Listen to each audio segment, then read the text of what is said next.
entrevista é com o padre Júlio César Souza Cavalcante. Ele é vigário judicial da Arquidiocese de Natal. Convidei o padre Júlio para vir aqui ao Jornal 96, porque recentemente o Papa Francisco baixou um decreto, né, simplificando os procedimentos para anulação de casamentos. Agora, não é anular todo o casamento, não. O camarada com 20 anos de casado, não, eu queria anular meu casamento. Não é isso. Não é isso. É por isso, inclusive, para esclarecer que tipo de nulidade pode ser feita, eu convidei o padre Júlio.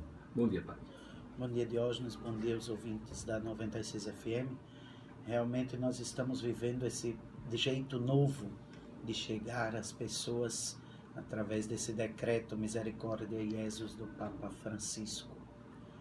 Esse decreto tem um sentido muito profundo a partir até da data que ele vai entrar em vigor. Ele vai entrar em vigor dia 8 de dezembro, que é o dia que vai começar na igreja o Ano da Misericórdia. O Papa Francisco convocou o Ano da Misericórdia, que vai de 8 de dezembro a 20 de novembro do ano que vem. Além dessa questão da nulidade, é bom lembrar que por conta do Ano da Misericórdia, o Papa também fez menção às mães ou às mulheres que se arrependem do aborto e que possam ter o perdão dos padres, né, da Igreja Católica. Também isso fará parte do Ano da Misericórdia, né? São duas grandes coisas já, né? Essa do aborto é interessante porque na Igreja existe uma norma, uma prerrogativa de que esta confissão é própria do bispo. E ele é quem dá a liberação para o padre, né, e tem uma limitação. Já o Papa deu para o ano todo, para todos os padres. Não é que agora todos os padres a vida toda poderão atender à confissão de aborto, mas durante o Ano da Misericórdia, sim. E este segundo ponto, que é o da nulidade matrimonial. A nulidade, só para esclarecer, só vai prevalecer no próximo ano ou será uma regra a partir de agora? Não, será a partir de agora. Porque, inclusive, o Papa não apenas baixou esse decreto, mas ele fez uma revogação do capítulo completo do Código de Direito Canônico. O Código de Direito Canônico todo vai ser reformulado no que diz respeito à nulidade matrimonial já a partir do dia 8 de dezembro. O que prevê esse decreto sobre a nulidade dos casamentos, padre Júlio César Cavalcante? Queria primeiro fazer assim uma distinção, porque às vezes fica um pouco confuso, até mesmo na nossa cabeça, né? A nulidade e a anulação, né? Às vezes as pessoas dizem, o Papa agora diz que a gente pode anular o casamento. Não, a gente não pode anular o casamento. O casamento, ele existe e é indissolúvel. A nulidade é uma outra coisa, é uma declaração de que esse casamento, já desde o seu princípio, tem alguns pontos que o tornaram vicioso. E esses vícios fizeram com que esse casamento não fosse válido. Então, essa declaração de nulidade do matrimônio, ela vai ficar mais rápida, ela vai ficar mais célere.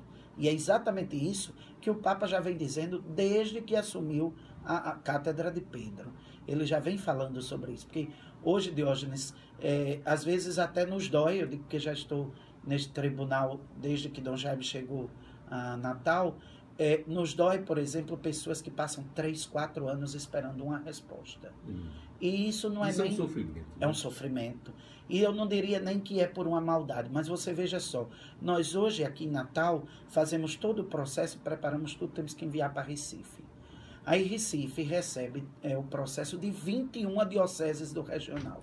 De Alagoas ao Rio Grande do Norte, tudo vai para Recife.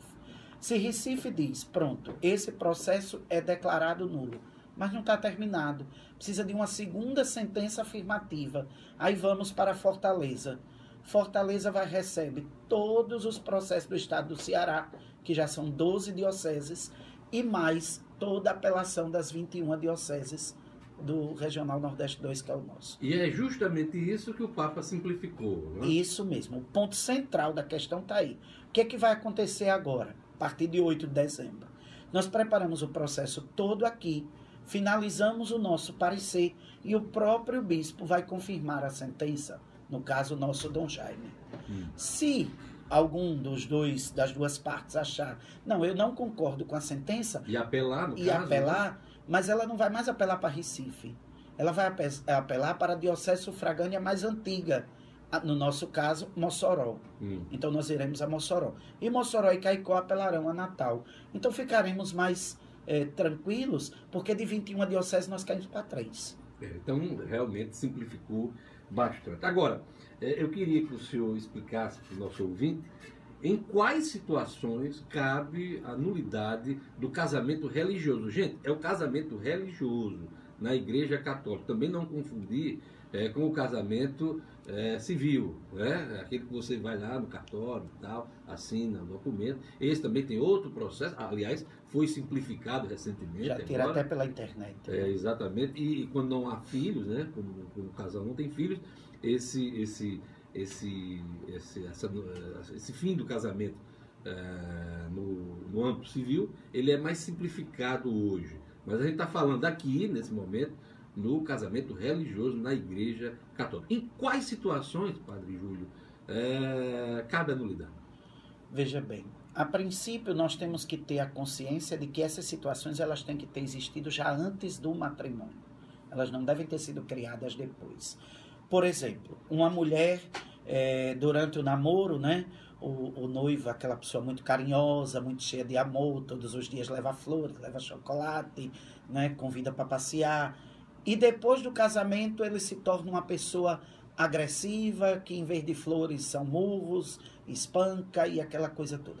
Ela casou-se com uma pessoa que ela achava que tinha estas qualidades e depois do matrimônio ela descobriu que ele não tem aquelas qualidades. Isso vale para o homem também, para a mulher, claro. Né? Geralmente, a gente tem a tendência de falar... A tendência mais em relação à mulher. Mas vale para os dois casos. Os dois né? casos. A mudança de personalidade. De personalidade, né? E aí o que acontece? Nesse caso que ela descobre que essa pessoa que ela casou não tem as qualidades que ela colocou para o casamento, então ela pode pedir a declaração da nulidade. Claro, ela vai ter que ter provas ou documentais ou testemunhais de que realmente foi assim. Não é simplesmente chegar e dizer, não, na véspera do casamento ele era assim, depois ele era assim. A gente precisa também ouvir a outra pessoa, saber se ela realmente concorda com esses argumentos de nulidade, né? Saber se ela tem provas de que não era assim. Porque senão todo mundo vai chegar e vai dizer, ele me bateu, aí agora, né? E não é bem assim. Outro caso, por exemplo, a pessoa antes do matrimônio já tinha outros relacionamentos afetivos e tal, e enganava falando em fidelidade, falando em dissolubilidade, e depois de casada, aí ela descobre que isso já vinha de antes do casamento. Então, na hora do casamento... traição, né? Exato. Na hora do casamento, a pessoa não tinha o objetivo, o interesse de construir um matrimônio único. Ele já pensava, ou ela já pensava, em ter um matrimônio com várias pessoas. E a traição dentro do casamento? Aí já é um outro caso. Se a pessoa durante todo o namoro foi fiel e depois do casamento, por um motivo ou outro, começou a ter outros relacionamentos, aí já não se configura uma mudança, mas sim um adultério. Aí o adultério a gente caracteriza como fracasso do matrimônio, não é declarado. E não é caso de nulidade? Não é passível. Situação como essa? Não é. A questão também sexual também, né? A incompatibilidade sexual é um também dos motivos para a solução do casamento, né? Nós sabemos que existem pessoas que têm uma impotência ou incompatibilidade relativa e outras que têm absoluta, não é? Essa absoluta, ela fica mais fácil de a gente trabalhar porque tem toda uma questão clínica, essa questão, né, médica e tal. A impotência relativa, ela é mais complicada porque a pessoa pode ter uma incompatibilidade com aquela pessoa. E como é que você vai provar isso? Né? Isso entra muito no fórum íntimo, na questão muito da privacidade do casal, e muitas vezes isso fica privado porque os casais têm vergonha de colocar essa situação.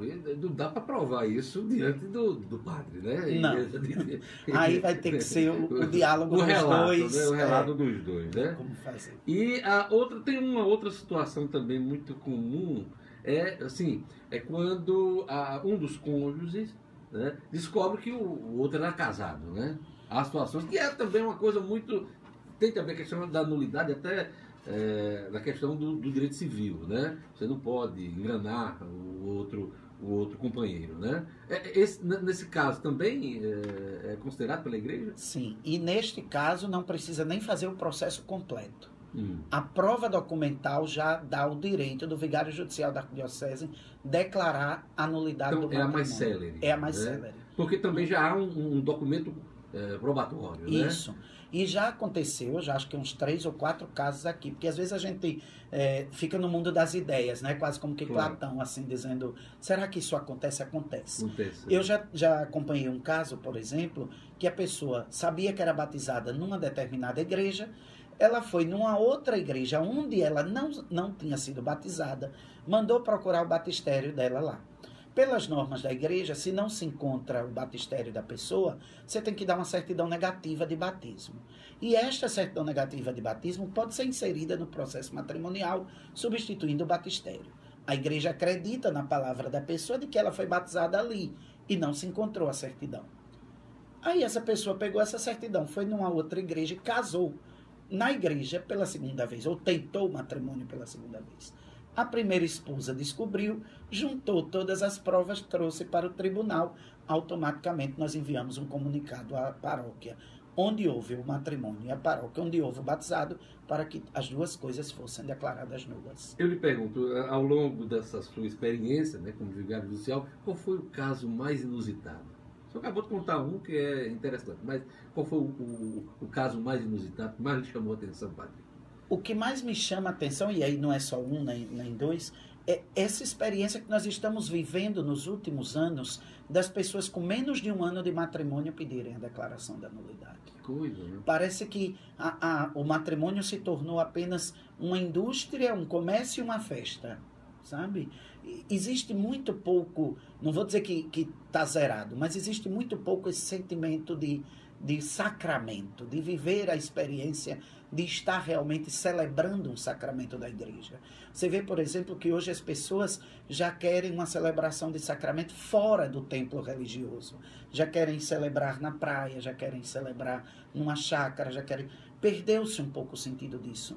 E na medida em que a gente vai perdendo o sentido disso, a gente vai perdendo também a consistência dessa indissolubilidade do matrimônio. Então, para mim, a coisa mais inusitada, usando a sua própria palavra, é essa.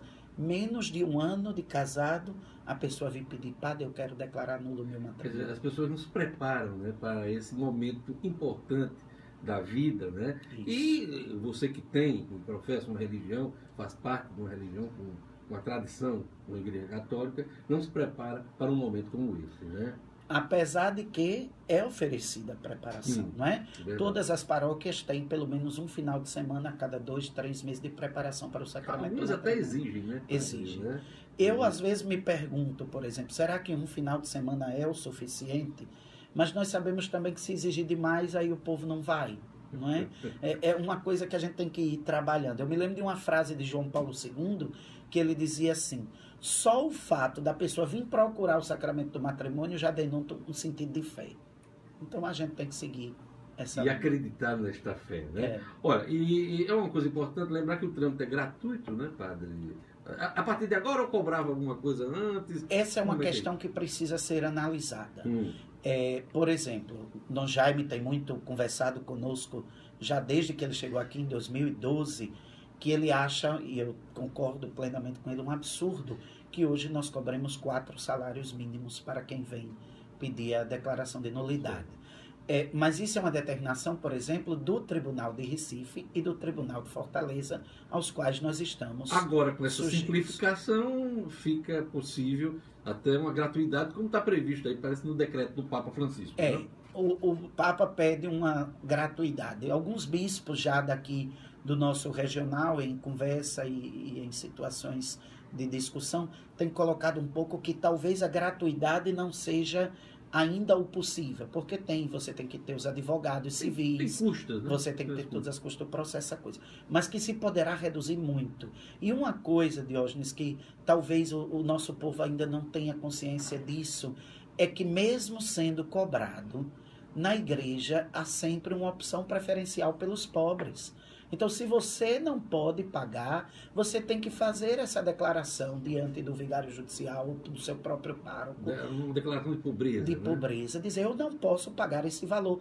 E a igreja tem a obrigação, porque isso é evangélico, tem a obrigação de lhe dispensar das taxas. E isso serve, desculpe eu... Não, claro. Isso serve não só para isso, mas para batizado, para casamento, para qualquer outra celebração. Todos os sacramentos. Eu vou dizer uma coisa aqui, não sei se vou ferir a antífona, como a gente costuma dizer na igreja.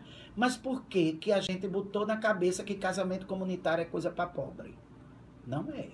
Casamento comunitário é para aquela pessoa que já é casada e não quer que as pessoas saibam que ela não era casada na igreja, então junta um bocado de gente que já tem uma união civil.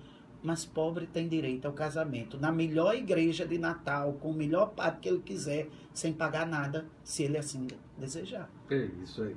Então, gente, eu conversei aqui com o padre Júlio César Souza Cavalcante, vigário judicial da Arquidiocese de Natal. Ele explicou para a gente esse decreto do Papa Francisco, que simplificou os procedimentos para nulidade dos casamentos no religioso, na Igreja Católica. Quem quiser escutar de novo essa entrevista ou ver o vídeo, né, dessa entrevista com o padre Júlio César Cavalcante, pode acessar o portal nominuto.com.